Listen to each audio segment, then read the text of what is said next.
Good morning friends and students. तो आप लोग कैसे हैं? Welcome to my channel science educator ज्ञान।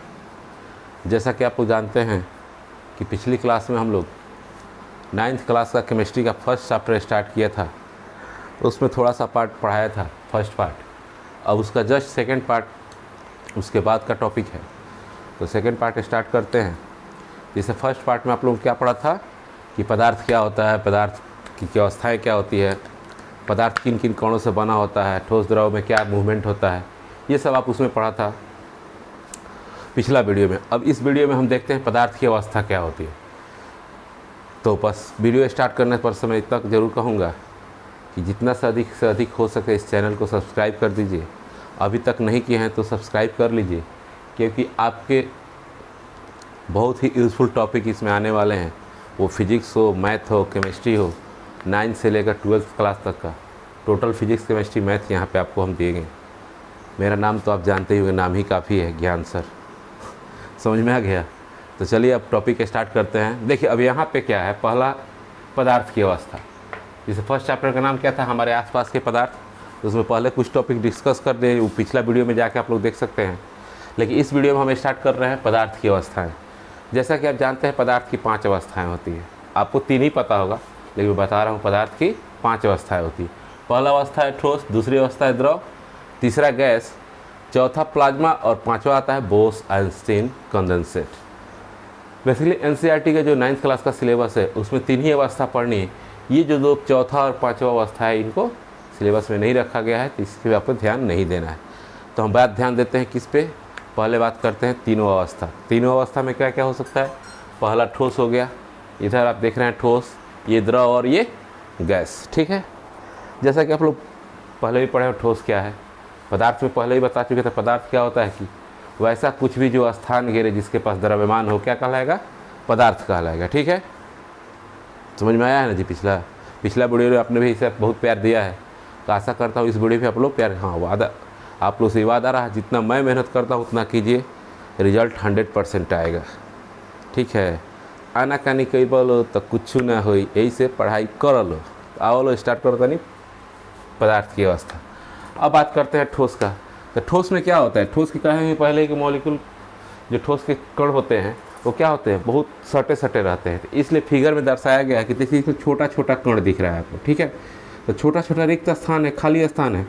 तो जितना कम रिक्त स्थान होगा ठोस उतना ही अधिक होगा, मैंने ठोस वस्तु कहलाएगा।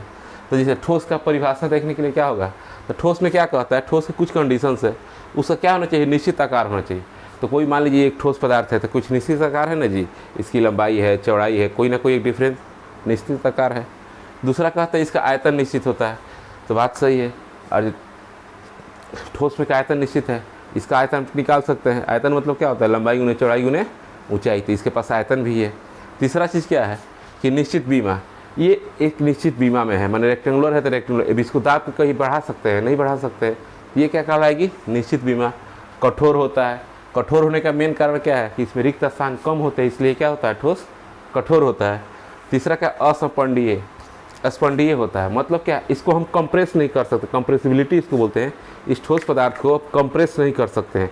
अब बहुत अधिक फोर्स लगाएंगे तो क्या होगा, टूट जाएगा, लेकिन कंप्रेस नहीं कर सकते हैं। जैसे में आप देखिए मेज टेबल देखिए रहे, ईंट, ये क्या है, ठोस पदार्थ है। तो इसको कह सकते हैं कि वैसा पदार्थ जिसकी निश्चित आकृति, निश्चित आकार और निश्चित बीमा हो, उसे हम क्या कह सकते हैं, ठोस पदार्थ कह सकते हैं। चाहे तो परिभाषा लिख सकते हैं कि वैसा पदार्थ जिसकी निश्चित आकृति और आयतन दोनों निश्चित हो, क्या कहलाएंगे, ठोस पदार्थ कहलाएंगे। अब बात करते हैं ठोस पदार्थ में जो भी उदाहरण देख लीजिए, जो भी आपके सामने ईंट, पत्थर, फैन, चौकी, बेंच, सब का सब ये ठोसे पदार्थ। रबड़ भी एक प्रकार का ठोस पदार्थ है।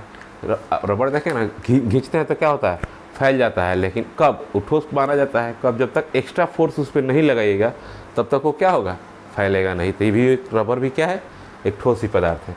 अब बात करते हैं द्रव का। द्रव की बात करते हैं, इससे थोड़ा इसमें रिक्त स्थान अधिक है। क्या है, द्रव के कण जो होते हैं दूर दूर रहते हैं, दूर दूर भटके भटके रहते हैं इधर उधर, तो इसलिए हमारा क्या होता है, इसका अनिश्चित आकार होता है। अनिश्चित आकार द्रव का होता है। अनिश्चित आकार कहने का मतलब द्रव को जिस बर्तन में रखिएगा उसी आकार का हो जाएगा। ग्लास में रखिए तो ग्लास में हो जाएगा, कप में रखिए तो कप में हो जाएगा, मैंने जिस शेप में रखिए उस शेप में वो आ जाता है। अनिश्चित बीमा, अनिश्चित बीमा मतलब उसका डायरेक्शन कुछ नहीं, किधरों से वो निकल जाए, किधरों से वो जा सकता है। आयतन निश्चित होता है, हाँ आयतन निश्चित होता है। कारण क्या है कि मान लीजिए 5 लीटर लीजिएगा तो 5 लीटर का 5 लीटर आयतन होगा ना जी, उसका वॉल्यूम तो फिक्स होगा। तो यही चीज़ है। दूसरा होता है कम स्पंदनीय होते हैं, मतलब ये कम होते हैं, स्पंदनीय तो होते हैं लेकिन कम होते हैं, मैंने इसको दबाया जा सकता है, कंप्रेस किया जा सकता है। ऐसे भी जानते हैं ठोस पदार्थ को दबा दीजिएगा, द्रव पदार्थ को दबा दीजिएगा तो क्या बन जाएगा, ठोस बन जाएगा। लास्ट में क्या होता है, ठोस का एक द्रव का एक मुख्य कारण होता है, द्रव में क्या होता है, बहाव होता है। बहाव होने का मेन कारण क्या है, उसके कण दूर दूर होते हैं तो उतना वो फ्लो में जा सकते हैं। जैसे में पानी हो गया, दूध हो गया, उदाहरण के तौर पे पानी दूध समझते हैं ना, ये सारे द्रव पदार्थ हैं। तो द्रव को डिफाइन करना होगा तो क्या होगा कि वैसा पदार्थ जिसका आकार अनिश्चित, ठीक है, वैसा पदार्थ जिसका आकार अनिश्चित तथा निश्चित आयतन हो उसे क्या कहेंगे, द्रव पदार्थ कहेंगे। माने जिसमें आयतन और आकार दोनों निश्चित हो गया वो ठोस हो गया, जिसमें आकार अनिश्चित और आयतन निश्चित हो वो क्या कहलाएगा, द्रव कहलाएगा। अब बात करते हैं गैस की। तो गैस का मतलब समझिए सब अनिश्चित है, कुछ भी नहीं उसका है। तो जैसे गैस में देखिए इसके मोलिक्यूल क्या है, माने जो कण है हमारे क्या है, दूर दूर है, बहुत दूर दूर है। तो इसलिए कहते हैं कि आकार भी क्या होगा, अनिश्चित होगा, बीमा भी इसकी अनिश्चित होगी, अनिश्चित आयतन होगा, बहाव होगा और अधिक स्पंदनीय होगा। मैंने इसको जितना अधिक हो सके कंप्रेस कर सकते हैं, कंप्रेसिबिलिटी है। तो द्रव के लिए हम गैस के लिए क्या बोल सकते हैं कि वैसा पदार्थ जिसका आकार और आयतन दोनों अनिश्चित हो उसे द्रव पदार्थ, माने उसे गैस पदार्थ कहते हैं। गैस के लिए क्या बोल सकते हैं ना, जिसका आकार और आयतन दोनों अनिश्चित हो क्या कहलाता है, गैस कहलाता है। ठीक है, यहाँ तक समझ में आ गया। देखिए बाबू, जब मन लगा कर पढ़िएगा तो ज़रूर कुछ होगा, नहीं जानते हैं ना, कहीं भी मन से काम कीजिएगा। दो चीज़ होता है, भगवान हमारे पास क्या दिए हैं, 100% लाइफ दिए। तो बोलते हैं क्या कि 50% आप रोइएगा, 50% हंसीएगा। हंसिए मत, बात सच है। अगर अभी पढ़ते हैं, लिखते लिखते लिखते लिखते तो क्या बनिएगा, कलेक्टर बन जाइएगा। लास्ट में 50% लाइफ क्या होगा, साइंस से काम चल जाएगा। लेकिन अभी नहीं पढ़िएगा, नहीं लिखिएगा तो क्या होगा, क्लर्क बन जाइएगा। 50% जो लाइफ है ना, लिखते लिखते ज़िंदगी खराब हो जाएगा। समझ में आ गया। तो चलिए बात करते हैं अगले टॉपिक का। अब आइए बात करते हैं नेक्स्ट टॉपिक का। नेक्स्ट टॉपिक क्या है, ठोस की अवस्था में परिवर्तन, पदार्थ की अवस्था में परिवर्तन कैसे कर सकते हैं। पदार्थ की अवस्था में परिवर्तन, जो भी हमारा पदार्थ है उसकी अवस्था में परिवर्तन हम कैसे कर सकते हैं। तो देखिए, उसकी अवस्था में दो तरह से परिवर्तन कर सकते हैं। या तो तापमान को बढ़ा घटा सकते हैं तब परिवर्तन होगा, या कोई दाब लगाकर उसको बढ़ा घटा सके। ये दो परिवर्तन हो सकता है। तो पहला हेडिंग डालते हैं तापमान में बदलाव करके, मैंने तापमान बदलेंगे तो ऑलरेडी है कि उसकी अवस्था में क्या होगा, परिवर्तन होगा। या दाब में बदलाव करेंगे तभी अवस्था में परिवर्तन होगा। चलिए इसको समझते हैं। देखिए, ये मेरा कुछ बर्फ़ दिया हुआ है, ये बर्फ़ है, बर्फ़ समझते हैं ना, ये आपका पानी है और ये आपका वाष्प है। ठीक है, ये बर्फ़, पानी और वाष्प। जैसे वो बर्फ़ आप जानते हैं कि ठोस पदार्थ है, जैसे इसमें तापमान, टेम्परेचर बढ़ाइएगा, प्लस कह रहे हैं मतलब तापमान बढ़ाइएगा। तो ठोस को जैसे गर्म कीजिएगा, मतलब कुछ टेम्परेचर उसका बढ़ाइएगा, जैसे टेम्परेचर उसका बढ़ेगा वो क्या आ जाएगा, द्रव में आ जाएगा। अर्थात द्रव को भी जैसे टेम्परेचर कुछ दीजिएगा तो किस में आ जाएगा, प्लस दे रहे हैं, मतलब क्या है, टेम्परेचर हम क्या कर रहे हैं, बढ़ा रहे हैं। इसको समझिए बात, जैसे तो टेम्परेचर हम उसका हम बढ़ा रहे हैं। तो उस केस में क्या होगा, जब ठोस को हम द्रव क्या किए, ठोस को जब तापमान दिए तो द्रव बन गया, फिर द्रव को तापमान दिए तो क्या बन गया, गैस बन गया। या जस्ट रिवर्स इसका आ जाइए, रिवर्स में क्या है, गैस का तापमान कम करेंगे, मान लीजिए गैस है, उसका तापमान कम करेंगे तो क्या बन जाएगा, माइनस कर रहे हैं तो क्या बन गया, द्रव बन गया।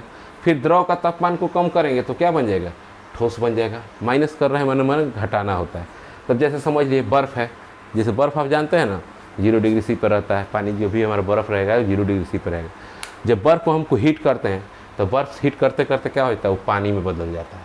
ये तो देखें ना, बर्फ़ को आप हाथ में रखिए तो आपका हाथ का टेम्परेचर अधिक है, बर्फ़ का टेम्परेचर कम है, तो हाथ में रखते ही क्या होता है, गलना स्टार्ट हो जाता है। कारण कैसे है कि बर्फ़ का टेम्परेचर बढ़ रहा है, तो टेम्परेचर बढ़ रहा है तो उस केस में क्या होगा, बर्फ़ गलना स्टार्ट होगा, तो गल के कहाँ आ जाएगा, पानी में आ जाएगा। ठीक है, पानी को, और पानी बन गया जैसे तापमान दी, और उसको ज़्यादा हीट कर रहा है तो पानी क्या होगा, मान लीजिए 100 डिग्री के ऊपर कहता है बॉयल होने, तो जब हम इस पानी को और टेम्परेचर देंगे, जब और इसका तापमान बढ़ाएंगे तो क्या होगा, ये वाष्प बन के ऊपर निकलने लगेगा। समझ में आ गया। इसी का उल्टा आप देख लीजिए, उल्टा में क्या होता है कि जब वाष्प का हम ठंडा करेंगे, मतलब टेम्परेचर उसका कम करेंगे, टेम्परेचर घटाएंगे, तो टेम्परेचर घटाएंगे तो वाष्प हमारा कंडेंसेट हो जाएगा, मतलब संघनन होकर क्या हो जाएगा, पानी बरस जाएगा, पानी हो जाएगा। अब पानी को फिर हम फ्रीजर में रख के ठंडा करते हैं। फ्रिज देखें ना जी, उसमें पानी हम गिलास में रख दें या कुछ में रख दें तो क्या होगा, ठंडा होगा। ठंडा तो और उसमें टेम्परेचर निकालते हैं, हमारे कम करते हैं तो कहाँ पहुँच जाएगा, बर्फ़ में पहुँच जाएगा। तो ये हो गया तापमान में परिवर्तन के कारण। तापमान में परिवर्तन के कारण क्या होगा, पदार्थ का अवस्था बदल सकता है। अब बात करते हैं दाब में परिवर्तन के कारण। ठीक है, दाब के परिवर्तन के कारण यहाँ गैस की बात करते हैं। जैसे गैस, यहाँ देखिए, यहाँ पे क्या रहता है, लिक्विड देखे हैं ना जी, लाइटर देखे हैं, जो सिगरेट आदमी पीता है या कोई जलाने के लिए लाइटर यूज करता है, तो लाइटर देखिए, चाहे एलपीजी गैस आपके पास है एलपीजी गैस, तो ये सब क्या है, गैस है। लेकिन देखिएगा हिलाकर सिलेंडर को जब हिलाइएगा ना तो लगेगा क्या कि वो पानी उसमें छलक रहा है। तो कारण क्या, उसको कंप्रेस करके रखा हुआ, मैंने प्रेशर के साथ उसमें रखा हुआ है। तो इसमें भी क्या होता है, पानी तो दिखता ही है, जैसे इसको छोड़िएगा तो ये यहाँ पे क्या आ जाएगा, गैस बन के आ जाता है। तो अब देखिए गैस पे क्या करेंगे, प्रेशर देंगे। गैस पे हम जब दाब बढ़ाएंगे, दाब प्लस करेंगे तो ये क्या बन जाएगा, द्रव बन जाएगा। ठीक है, गैस पे हम दाब डालेंगे तो क्या बन जाएगा, द्रव बन जाएगा।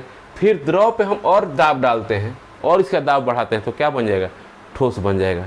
ठीक है, अरे समझा ना यार, बतेला से काम चले, नहीं बुझा तो कमेंट करो, ठीक बा ना, तो सारा ऑर्केस्ट्रा खत्म हो जाए, बुझे में ना करके हम तो नाच तो देखबे ना कहीं, तो नाच देखे के पड़ी। तो एक चीज़ देख लो ना, ऑर्केस्ट्रा देखे गई बड़ा दो कि ना, गई बड़ा लो, सब कोई गई हुई, जितना जना बड़ा सब जना ऑर्केस्ट्रा देख लो। तो एक चीज़ बताओ नु कि मान लो पैसा धरावे के बाद 10 रुपये देव तो नचनिए ना, 20 रुपये देव, लेकिन जैसे सटके धरे बा चट देता लगे चलिए। तो इहो बात, ध्यान जितने देव उतने बुझाई, और सटकिया पर ध्यान बा तो 100 रुपये देखाते का तारा लगे, तो एहू पर ध्यान दो, तब नहीं तारा दिमाग में घुसी, खाली तकबो तो ना होगी, ऐसे समझो।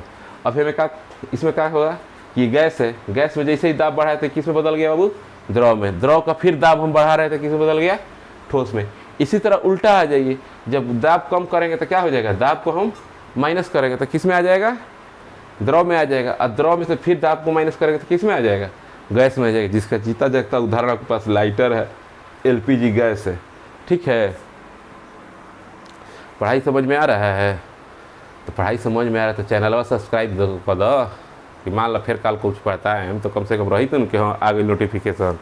तो जितना से हो सके सब्सक्राइब करो, शेयर करो, ताकि दोस्त भी फ़ायदा उठा सको। सब बुझा गई।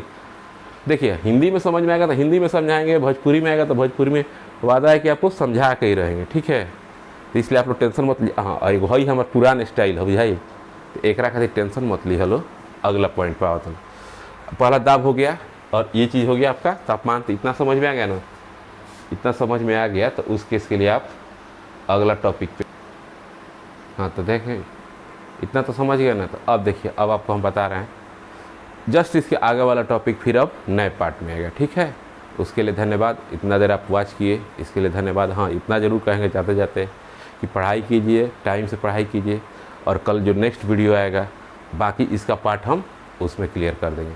Okay, thank you, bye bye.